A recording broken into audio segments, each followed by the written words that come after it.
মাননীয় প্রধানমন্ত্রীর উদ্দেশ্যে বলতে চাই, দয়া করে পারলে আমাদের কয়েকটি প্রশ্নের উত্তর দিন। এই যে মার্কিন চুক্তি বাস্তবায়ন করা হচ্ছে, সেটি কার স্বার্থে?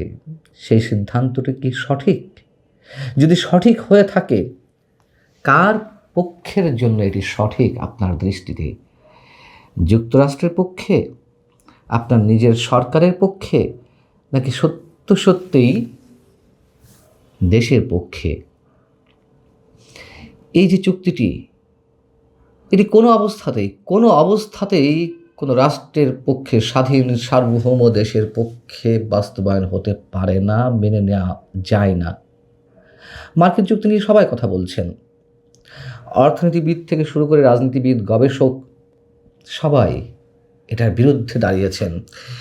কিন্তু শুধুমাত্র ডক্টর ইউনূস সরকারের ধারাবাহিকতায় আপনি এই চুক্তি বাস্তবায়ন করে যাচ্ছেন। আমাদের প্রশ্ন সেখানেই,